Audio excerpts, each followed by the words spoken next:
I'm going to be speaking a lot for both of us tonight, so Yes. get ready. I'm glad everyone has a drink.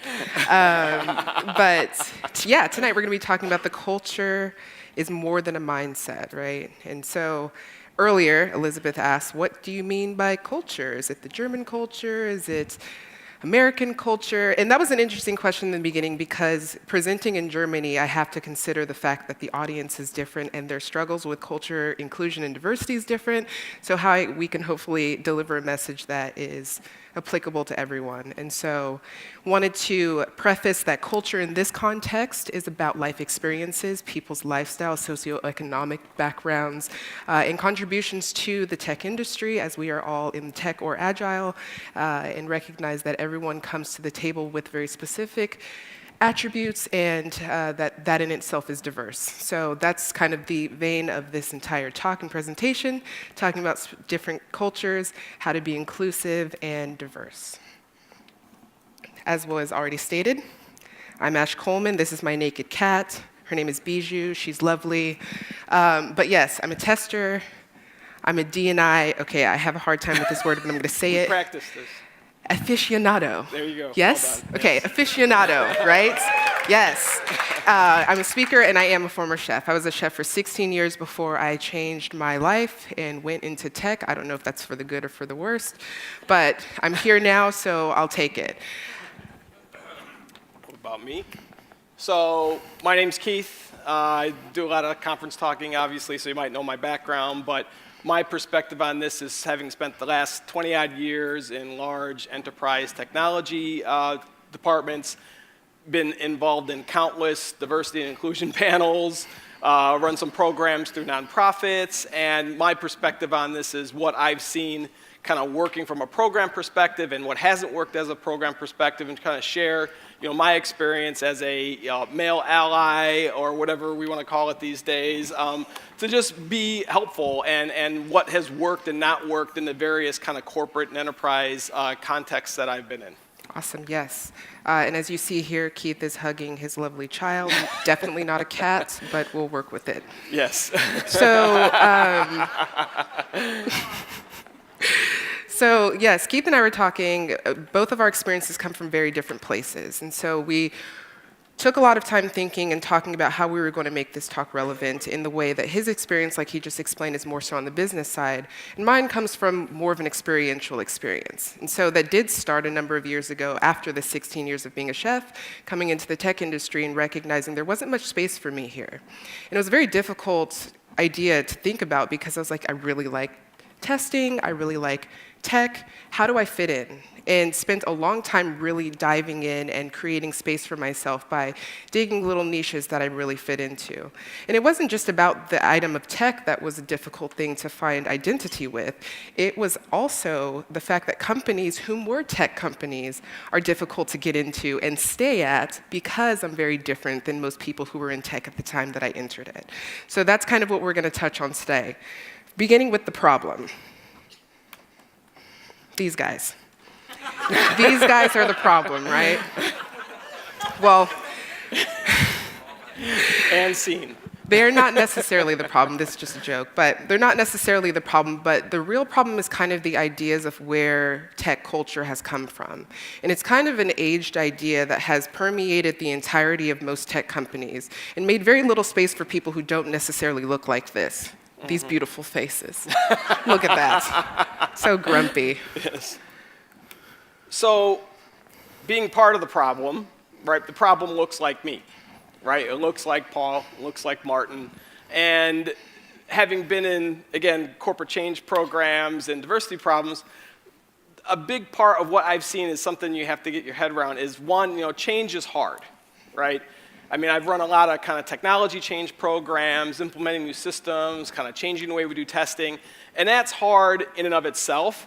But then when you're starting to talk about cultural change that's not related to technology, you're adding in a whole other level of complexity that people just in their personal lives can't get their head wrapped around. And if you're not ready to come to the place where you say, I'm racist, right? I'm sexist. I don't even know how these things are benefiting from me. I haven't even been, introspective enough to really understand all the different cultural and societal ways that I benefit from a system that a lot of people are either inhibited or locked out from. You're asking people to change their hiring practices, and they haven't really gone through that journey yet.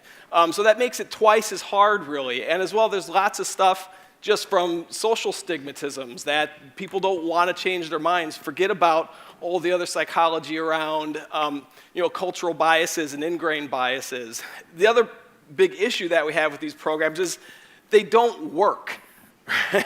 Right? So I'm not going to go into the top 50 US companies who spend, it's phenomenal amount of money, I'll give you some figures in a second, on diversity and inclusion programs.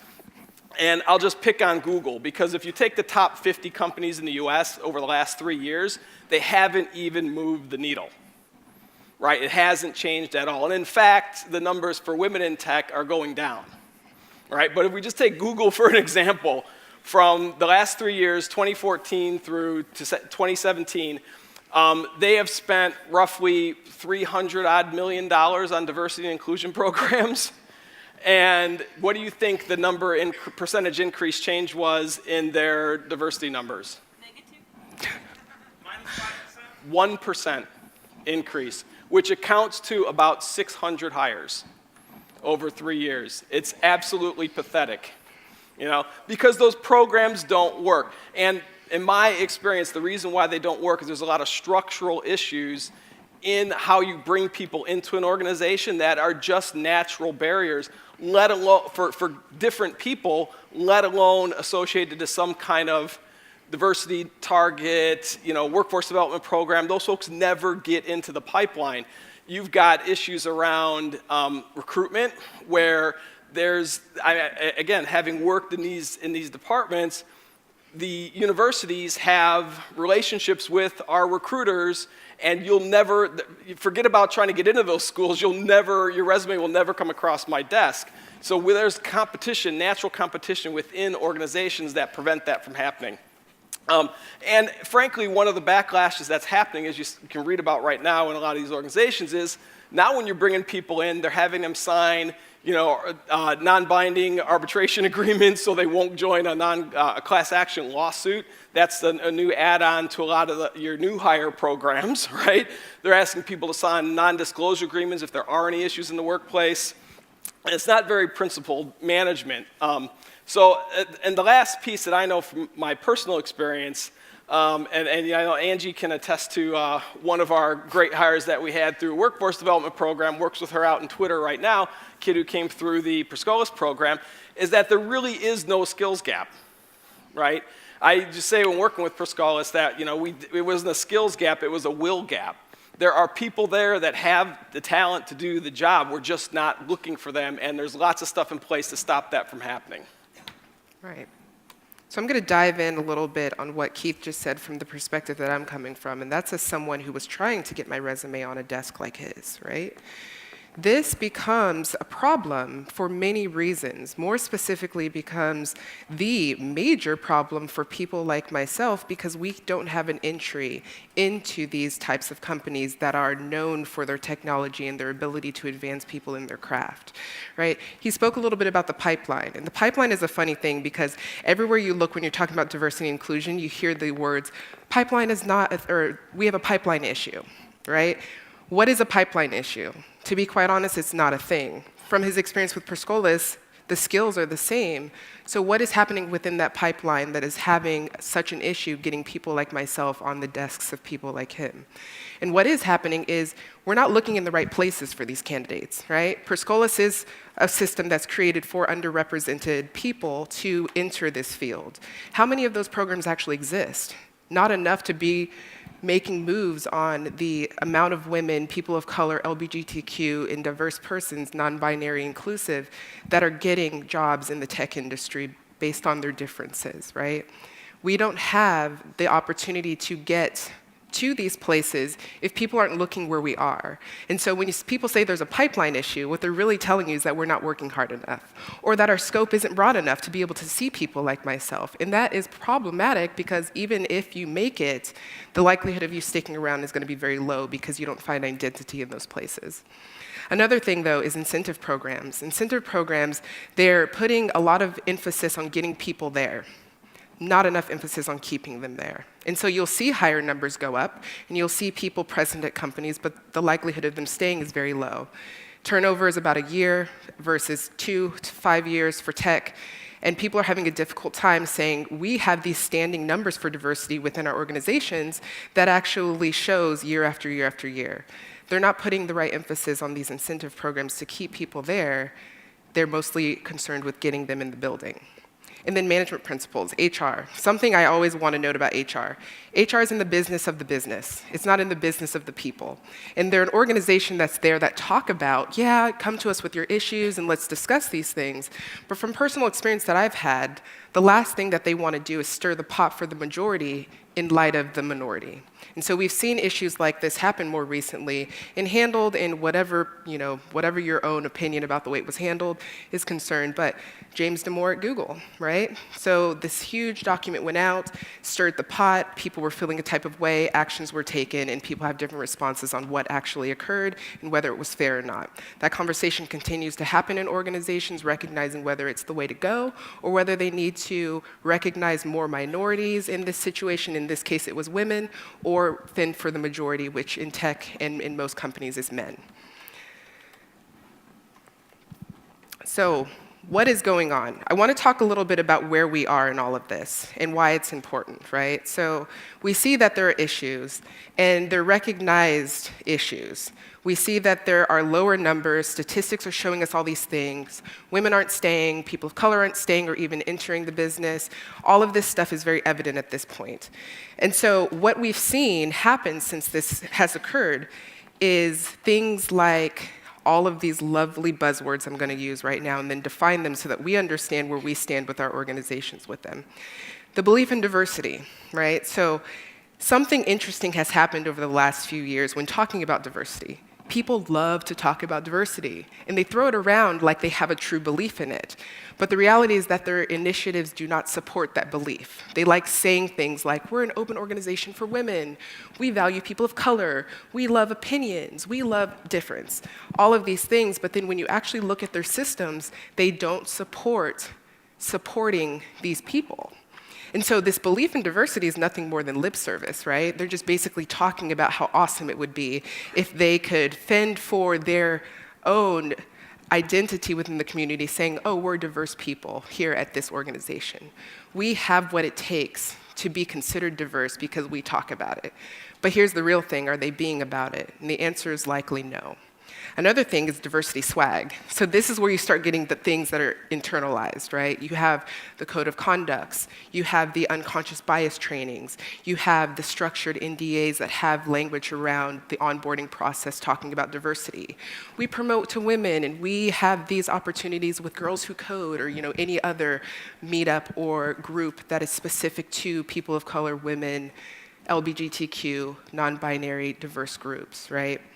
But then it's what is happening with those. What I've found is that a lot of companies that instate an unconscious bias training in their company don't require it. So most companies at this time require sexual harassment training, which is a big deal. But sexual harassment actually falls below items of race and gender when it comes to legalities. So why are we putting emphasis on sexual harassment and not items of unconscious bias training? That's swag. It says, we have this in place, but if we're not making it required, then we don't care enough about it for other people to understand what that means. That's a problem. And then diversity of thought, this is another fun one. So not to keep coming back to James D, but also to come back to James D. I'm not even going to use his whole name, because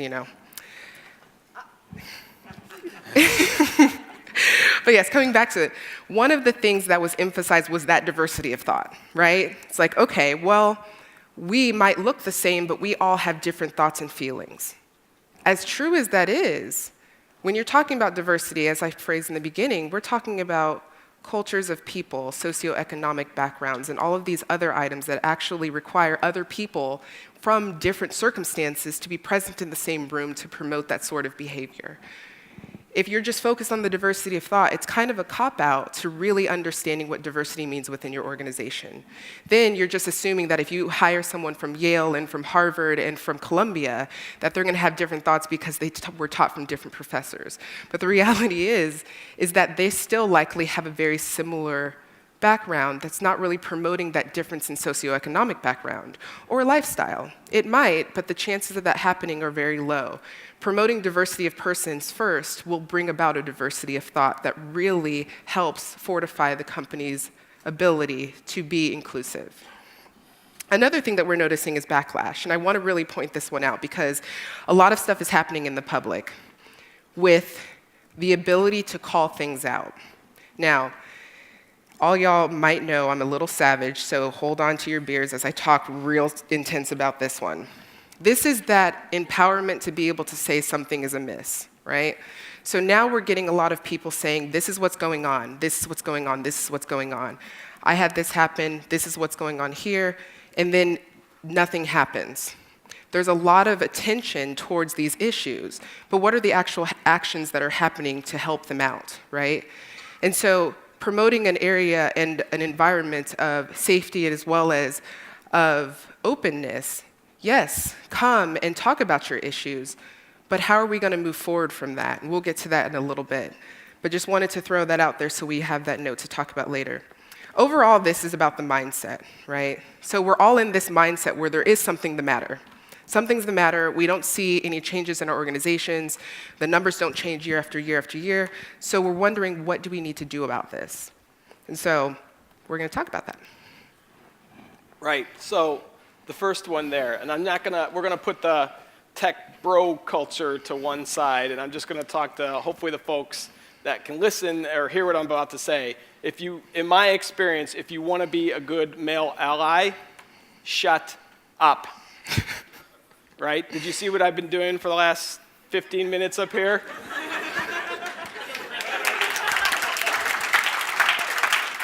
I'll give him a treat later. Stop. Just kidding. Talking. Stop talking. Until you have reflected and understand what people are trying to say, right? People aren't asking you to fix something, right? Just listen. Step 2, listen and really hear what people are saying. And until you've stopped talking long enough and listened to what people are saying and done some research and understand how to approach a situation, then you're probably able to start engaging in conversations or at least be able to act appropriately in certain situations. I'll give you an example of what happened even here this week at a fairly safe place to be. There was some behavior that I was witnessing from someone, and he was getting incredibly aggressive towards a woman who was speaking here as well. And I let it go for a little bit because this person doesn't need my help arguing. But it got a little too far to one side. So I could have barreled in there and done something, irrational, but instead I grabbed the person by the shoulder, we separated, had a chat afterwards, made sure everything was calmed down. But even here in a very safe environment where we've got a code of conduct, there's still examples where, knowing how to navigate that is incredibly helpful. So, my advice, right, is just stop trying to stick your beak in where you're not really sure how that's going to go, right? Right. I'm just kidding. And so that brings up a really good point about accountability, right? So transparency and accountability is the next thing I'm going to talk about. One is recognizing where we stand. I'm going to talk about 2 aspects of transparency and accountability. It's going to be a personal note as well as a business note. On a personal note, we show up, and the reality is that we all have unconscious bias, no matter who you are. I have unconscious bias. I have unconscious bias towards many different things, mostly because I don't have that life experience. And so this is something that we fall back on when we're making decisions or when we're reacting to certain circumstances. We fall back on what's natural to us, how we've been conditioned growing up. And so it's very important to have that understanding about yourself Knowing that when you enter a diverse environment, that sometimes you're going to meet people who aren't where you are, right? They're just from a different circumstance as you. So you can't account for their life experience to be the same reaction that you would anticipate if someone were to do something to you. And then having accountability for that. In those instances where we do sidestep and actually do something wrong, how are we responding to that? This is where that empathy card comes in that I'm going to talk about a little bit more later. But expressing empathy towards these situations, knowing, again, you have your own biases. And so if something were to happen to you, how do you respond in that situation? Do you react? Which is 100% fine. Reaction is fine and it's natural. But then how do we take accountability for those actions thereafter? And so just recognizing that very personal aspect of transparency and accountability. Now, as far as business is concerned, this one's an even more difficult situation to think about because finding accountability within an organization for diversity is difficult because we already talked about HR and their interest being with the business rather than the people.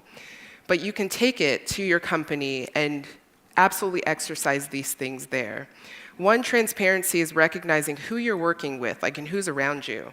One of the things that we're going to find, or that you'll find as you look into diversity and inclusion, is that a lot of companies are straying away from the ideas about numbers. They don't want to know how many women versus men there are. They don't want to know how many LGBTQ there are or how many people of color there are because we're not focused on numbers. That's the major quote that they'll say. Can we do this without focusing on the numbers? The answer to that's no. How do you know where to go if you don't know where you're from, right? And so it's not necessarily saying we need to meet a specific metric, but it's being transparent and saying, you know what? There's 20% women in this room when there likely should be at least 40. Good start, right? And of course, every different role requires or has the opportunity for different diversity. But it's actually giving a good look at where you're at work and saying, you know, I feel like we could use a little bit more diversity in gender or in race or socioeconomic background or sexual preference or whatever the situation is that you're not seeing represented at your organization. And being accountable for that. So what does that mean? Some of the things that I'm going to lead in for Keith to talk about happened with the company taking action moving forward. But again, it starts with us. I think that we forget sometimes how visible we are at our organizations when we're on the ground. We might not be in that position where we're an executive, but we definitely have some say in asking for things to support us in our work, right? We might say something like, oh my goodness, we don't have enough water in the kitchen, and the next thing you know, more water bottles show up, right? I'm sure some of us have played around with that before. Getting more Post-its or more highlighters. Now, this one's a little more difficult because you're talking about people here, so I don't want to dumb them down to Post-its. But quite honestly, it's the same situation. I know personally that I've done it, sometimes with success, sometimes not. But I definitely have said, you know what, this would be a lot easier if I had more women in this meeting. And not saying it to be abusive to the system, just saying it like, hey, listen, our users are mostly women. So I'm wondering why I'm the only woman in this meeting talking about these specific deliverables that are going to serve women. That's a hard conversation to drive, being the only woman present. And quite honestly, the end point is usually not serving women the way that it could if more voices were female or those who identify with being female were in the room. Yeah, now? Go for it. Go for it. So just to piggyback off of something that Ash was just saying, there's a really good report that Morgan Stanley put out a couple years ago on the business performance of diversity. And for anybody who might be trying to tell you that the jury's still out on whether or not diversity adds to the bottom line, they did a very intense and detailed study on this, and the jury is not out anymore. I mean, they are at or overperforming companies in their same brackets in the S&P 500. And so diversity, absolutely, there's a business case to be made for diversity, so don't let anybody tell you that. And the other thing that I'm particularly passionate about is changing the HR and recruitment culture. I've worked with about 6 kind of large organizations, and a big shift that you can really make a difference in is moving your workforce development programs out of your corporate social responsibility bucket and put it into a real budget in your operating expenses so that it's adding it as a pipeline in a real sense, not through nonprofits. People get funneled through different ways. It also actually adds a lot of stigma to people who have come through those programs and get hired into the organization. If it wasn't in the corporate social responsibility or nonprofit arm of the bank or insurance company or whoever's investing in that, moving those programs from partnerships into actual real departments would have a huge impact, not just on the pipeline, but for the people who come through them. Awesome, yeah. Something that I want to reemphasize is the budget, right? So we talk about actionables within our own orgs. How much do they want it? And most times, businesses underestimate the amount of effort, money, and time it takes to build these environments, right? They sit there and think, okay, we'll just get people in the pipeline and then it'll resolve itself. Something I want to jump to is retention, right? So I've mentioned before, sometimes I just don't want to stay at organizations because I don't see myself there. And it's not I don't see myself there as in being a black woman. I don't see myself there as in receiving the respect or having the ability to be able to build a career in that particular environment. Some numbers that hit us often are how often women are promoted, how often people of color are hired, how often people within the LGBTQ community are represented in organizations. These are real statistics that are actually driving this item of retention. And it only takes recognizing it and then moving towards that effort of retaining those people to get that done. Now, retention looks something like representation, of course, but also it looks like career trajectory, right? How am I supposed to be successful if I'm not able to be promoted, or if I don't get into those meetings that I need to, or I don't get those continual learning stipends to get me to conferences like this one, right? How successful am I going to be there? And you have to think about that in sponsorship. Are we promoting sponsorship of people who might not have that opportunity regularly presented to them? Another item of diversity that I've talked about that Elizabeth Zagroba talks about often is personality types, right? Being an introvert. What if I don't speak up for myself, which is a common characteristic of women, not always, but it's something that does go into the statistics of looking at what women retention looks like.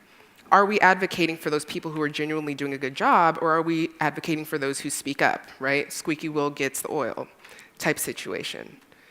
Where do we stand with keeping people there that are having a difficult time even getting in the door? Do we have programs set up for them to be successful? And if we don't, then that's something we need to apply that time, that energy, that money into to make sure that we're getting that for them. And the last bit is education. Again, education, knowledge is power, right? We sit there and we talk about all the things that we know every day, and we contribute to the companies that we work for with that very knowledge. One of the things that gets behind in this particular situation is our knowledge about people. We're at an Agile conference also, which talks a lot about people, right? We have applied a lot of training into this, as well as worked with a lot of organizations in order to make a more cohesive work environment. Now, if we threw the same ideas around a cohesive work environment into diversity, we'll find that we're paying more attention to that contribution as well. We're educating ourselves to understand how to keep people who are not like us, how to keep a more diverse environment going, how to retain people in these companies and organizations, right? And then we can actually start seeing those numbers move. But this is a bigger job, easier said than done, right? But these are just some ideas to get us started. And so I'm going to close, because I want to leave some time for questions, but I want to close in talking about the bottom line here. And Keith allowed me to do the closing because this is now my talk. But the bottom line is that we need an inclusion mindset, right? So there's a lot of talk, again, about diversity and inclusion and culture, community, all of this stuff without having the real meat of what this means. Inclusion is breaking down the blocks, debilitating specific individuals from reaching the things that they need to be successful, right? It's enabling them to be able to have success. We need to have this mindset throughout all the things that we're doing at work, whether it's our small influence by requesting more something at work, or being participants in D&I efforts that are going on within our organization.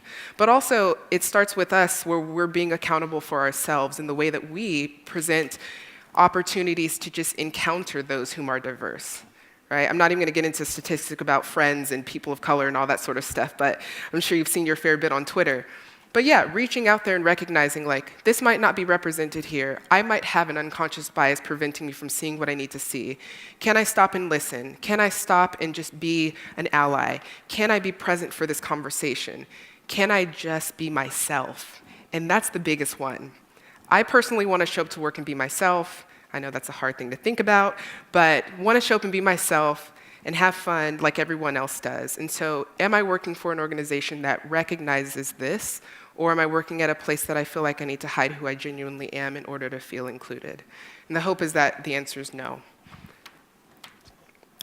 And that's it. Thank you.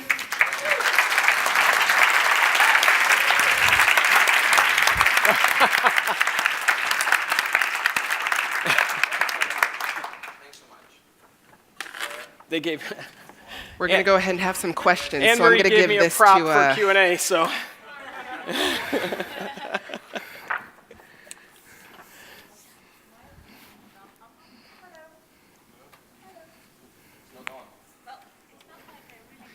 Sure.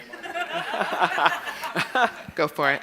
So you mentioned empathy, that you will elaborate a little bit more on it. Absolutely. But I failed to capture the empathy highlight that was supposed to follow. No, that's a good note. Thank you. So if you didn't, oh, you had the mic. So empathy, right? So empathy is a core value at the current company that I work at, and it's something that drives a lot of the work that I do in the D&I space. And I've explained it to a number of people when they come seeking coaching for diversity and inclusion with the same ideas about unconscious bias. Like I've stated before, I personally have my own unconscious biases, and so if I were to approach every situation coming from my own perspective, then the likelihood of me being understood by other people is very low. Empathy is that ability to take a step back and be objective about a situation and then approach it with a more calculated approach, right? So going back and saying, okay, I hear what you're saying, I understand how you feel, I might not resonate with those feelings or even those thoughts, but I'm gonna go ahead and assume good intent here and say, let's find a solution together. And I think that that kind of encompasses empathy. Can I add on to that? Yes. And for me, as somebody you couldn't come up with an advantage that I haven't benefited from as a, middle-aged white dude in tech from America, right? No problem. Come on. So, but what's really been instructive for me is if that's all the, it's almost become buzzwordy, but say privilege that you have, the onus is on you to go and explore the world. It's so easy to go back to sleep and just ignore it. And that's really kind of the whole point of privilege, is that I don't have to think about it, right? So I have to force myself actively, my kids, my boys, we have to go and find out what's happening to other people in their lives so we can develop some empathy for when we find ourselves in those situations. The onus is on you to do it, right, not for other people to train it into you. And that was such a juicy answer. I really want to dive in a little bit. I recognize there's more questions. But just to state really quickly, the onus of the issue is not on the oppressed, right? And I'm just going to say that. We can talk about it later if you have more questions, but it is our accountability that should be leading this effort of empathy. You shouldn't rely on other people to provide all the answers for you, because they've already been living in an existence that makes them have to do the extra work of trying to fit in. Asking them on top of that to explain why you should care is not the way that this equation works. So the onus should not be on the person or the peoples who are oppressed. Hi, thank you for your talk. In my first tech job, I was the only girl and the youngest in a team of 10, and there was a lot of jokes that made me feel a bit uncomfortable, not directed at anyone in particular, but just generally the culture and the way people talked. But I felt really insecure about speaking up and saying that made me feel uncomfortable, because that was the only team that wanted to be part of it. Have you ever dealt with a situation like that, and how did you deal with it? Absolutely. Do you mind if I take this one, Keith? I know you've been the only girl in an organization before, but sure, go ahead. I'm going to take I've got this. some thoughts on it. Perfect. So yes, actually my first tech job, I was the only woman of 13, right? And it was the same situation. Very brute environment, not very nice. In fact, all the devs were really mean to me. But since that experience, something that I like to implement is knowledge is power, that whole idea again, where I would I'm going to take a step back real quick and talk about a book that I read recently. It's called Radical Candor. And it talks about how there's a graph that talks about the feedback loop, right? And how we can get in on that. Now, the idea about it is that the more intense the feedback, the higher the emotion needs to be in that situation. Something to note, women have to go higher on that emotional part of the graph in order to deliver hard feedback. And so this is that extra work that we have to do that unfortunately sometimes just does need to be done for our own sake. But I started throwing articles out there, kind of just like talking about workplace diversity, not being a stab at any particular person, but just saying like, oh, I have this interest, and this is something that I shared with the group in Slack or something. Or at that time, I don't know if we were using Slack, but anyways, using some sort of medium to communicate some of the things that I didn't personally feel comfortable saying. And eventually, those who kind of caught on, we started having conversations about it, and it was this permeation of ideas that just kind of fled through, talking about, oh, well, maybe Ash feels a little bit, outside in this situation. So, Well, I was going to say, and I've said this for a long time, that you're not going to fix the diversity issues in technology until you fix the asshole problems in technology, right? So that just exacerbates everything else. And as somebody, I grew up working in my investment banks, which is like the last bastion of just the horrible behavior, that's just allowed. And they're just, in my experience anyway.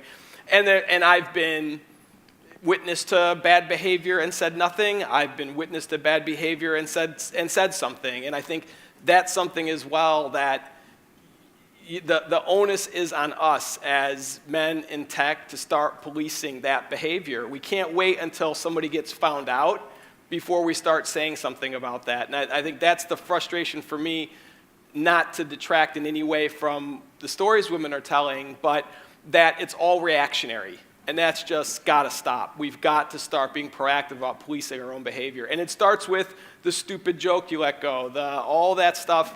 You've got to just start nipping that in the bud, because it just builds from there. no more locker room talk. I know the Americans got that one. Sorry. Just Come on. Hi, thank you for your talk. I was the only woman in a team of 15 as well, but in the same time it took me a long time to understand that I'm privileged as well. I'm white, I'm privileged as well. I'm white, I look European, I have a name which looks normal in German, and you know what I mean.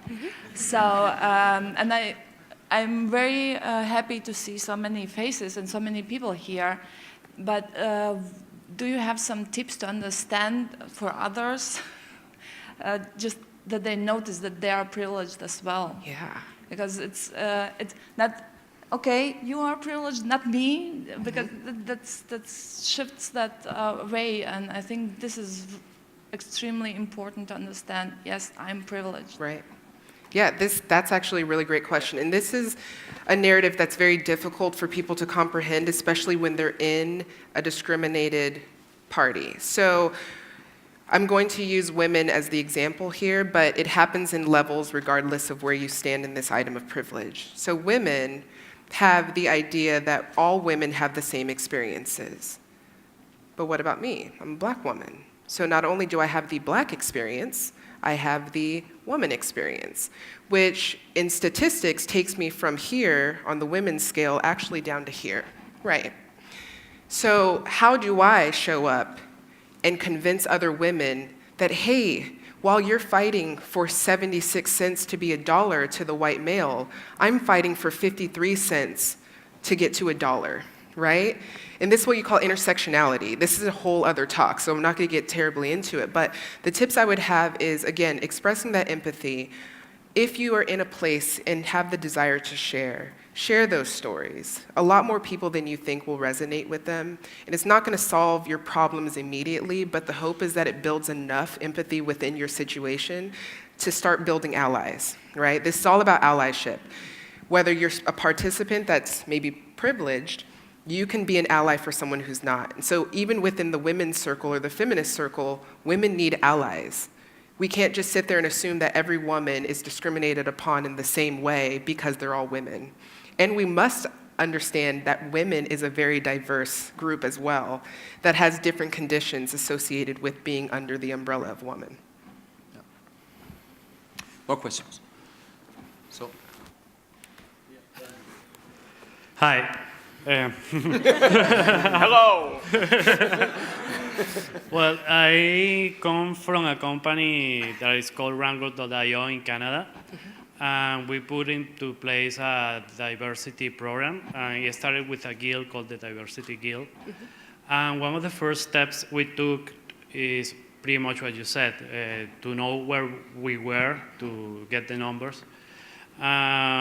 We started providing information to all the organization and to make everyone understand what we wanted to do. And we created an anonymous survey that assesses, gender, sexuality, etc. But there was a barrier, like not everyone answered the survey. So it was one of the issues that we had trying to collect the numbers. So what would you do to break that, to go over that barrier? Sure. Do you have any input on that? Yeah, well, my thought would be like what we were talking about earlier, that first step of, hey!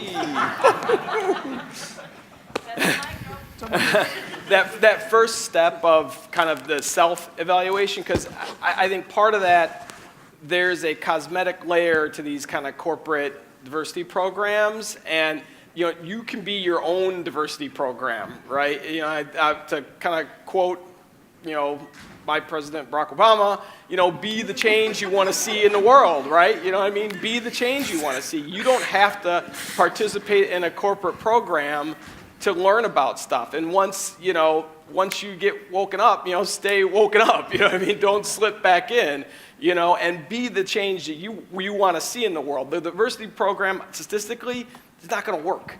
Do you know what I'm saying? It's not. So you have to be that change. You can participate in it, but all the real meaningful, lasting change is going to come from you out the other side of that, being a better human being. Also, see me afterwards. I know we're running out of time because I've got some other things for you too. Hi. Awesome talk. Oh, thank you. Loved it. Cute. Awesome talk. As someone who sort of, first of all, I'm going to have to apologize. I'm going to have to ask you to, do that little extra lifting to make me realize something. So apologies for that. But at the same point, as someone who organizes a regular meetup, which is trying to reach a more diverse range of people, what you've talked about tonight is very much focused on business. I'm wondering if there are any specific insights or ideas, recommendations around sort of trying to make more diversity in terms of community-driven things and meetups and stuff. Absolutely. So let me answer first, so then Yes. you can have the last word. Go for it. All right. So I'm going to chime in on your question, even though you weren't looking at me for a second during that question. So. Oh, hi, Keith. Yeah, I'm prettier. that was me. Sorry.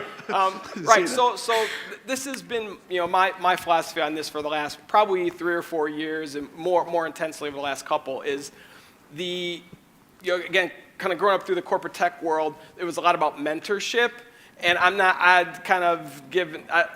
don't know how much that works, right? So for me, it's more about sponsorship, right? So finding people and getting them opportunities to speak, putting them up in front, just because I really truly believe, and this is another lesson I learned through the whole Perscalis experience, was visible role models really matter a lot. Because if they didn't matter so much, all the men wouldn't lose their fucking minds when a woman was a CEO or something like that, right? So it matters a lot for people to see people who even look like them doing things they want to do. So I would just really focus on sponsorship, as that's how I found has been the most meaningful thing for me over the last couple of years.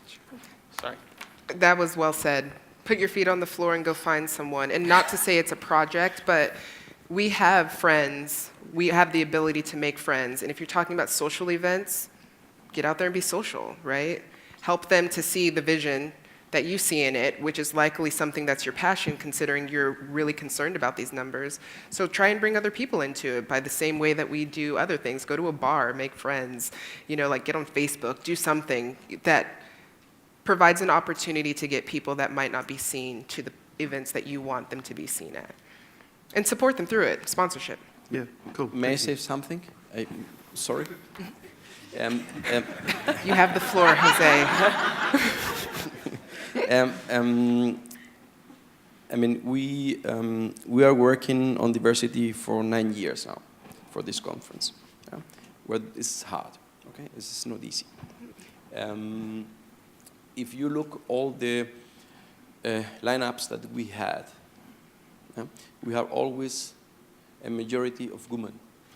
Okay, and I think this is important, to show that we have people here that are very, very good, and they're women. It doesn't matter. We don't care what kind of color, religion, sex, whatever. We don't care. The important thing is that you talk here. And the first step, what we have seen, is to get women here. Yeah. The second is to get them there, and then to find a way from there to here. And this is quite difficult. So if you have seen, for example, talking about numbers, we were quite aggressive last year on diversity. We pay a lot of ads in Facebook and Twitter and so on to get more women. Yeah? And it was crazy because we saw that as soon as we started these ads, the number of registration went down. I don't know if there is a correlation. I don't know it. Okay? But this is the society where we are living. Okay? So, but we kept. We get, I think, 10, 50% less, but it's okay. This year, the opposite happened. So we have, I don't know if you noticed, but we have a lot of women attending here. Amazing. More than ever. And we're happy. And I hope that when we do the call for papers next year, that each of them send a paper. Yeah? We are fighting since 9 years. Okay? It's not easy. It's not easy. It's not easy. Sorry. No, by all means. One last thing, Mark. So Cassandra talked about being uncomfortable. All of this is going to be uncomfortable. So when I was talking earlier about being savage about this, it's because the reality of it is that it's going to be uncomfortable. You're not going to feel comfortable walking up to certain people, talking about specific issues, being really passionate, and bringing your emotions to the table most times when you're talking about these issues, because they are very personal. It starts with us. Anticipate the uncomfort, because it means you're learning, right? Going back to those elementary school rules that mom used to tell us. When you go to school and you're feeling upset and you're sad about a certain situation, someone rejected you or you didn't get your homework in on time, it's because you're uncomfortable recognizing you weren't able to show up the way you wanted. After it requires growth. So once you get to that place where you're like, I don't really care about my homework, so whatever, that's growth, and then you're no longer uncomfortable about it, right? So, I mean, maybe that was just me, but yeah. Anyways, was there another question? I don't know. Okay, the last one. Yes, and then I have an announcement after that. God, I've got to throw in front of people. There you go. You can have the target. Yeah, thank you. That was fantastic. So I guess we've had a few people say, they were part of a minority, joined a company, and they were the only one. So you can look at Keith too when you're talking. Oh, hello. I'm okay. Sorry.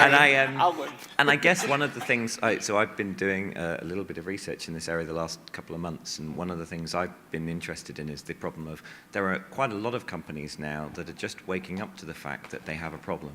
There was a fantastic post by Basecamp, and I can't remember the guy's name, the guy that runs Basecamp, but basically saying they looked around, they suddenly went, hey, we've basically been hiring people just like us for the last 10 years. And the problem I was wondering is there's this thing of, well, so you say, okay, we want to go and hire more women, and we want to go and hire more ethnic minorities. Well, you know what? There's always going to be the first one. Yeah. And that person isn't necessarily going to feel that comfortable, regardless of the positive environment and all of the work you do to make that an easy hire. I don't know if you've worked with companies or been there, that kind of, from the other side, I guess, from the organization. How do you make that first step without that just being a disaster, basically, you know? Right. So I talked about being the service project earlier in the talk, and that's kind of exactly what we're talking about. Unfortunately, there always has to be a first. But incentives go a long way. And I'm not saying that in the way of salary or anything like that, but again, this is about opportunities. If you're really getting to know the candidates that you want to incorporate into your organization that are diverse, you're going to want to start attracting those sorts of incentives to your company and then advertising them along with your ads for hire.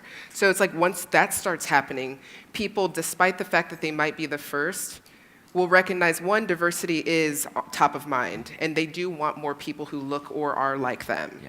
But then also, there's a little bit of a buffer with how good the incentives are that helps them recognize, okay, if I work at this company, I will have the opportunity to get someplace, aside from other companies that I might have worked at that I didn't have the same experience. So just being dedicated to that cause and recognizing they are a special person within the org.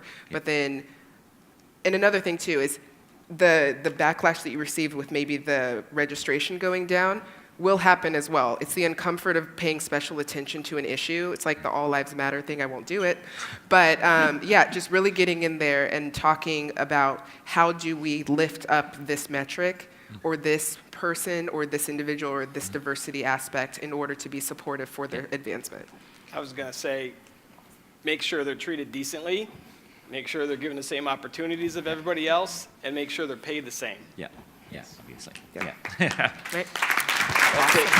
That's it.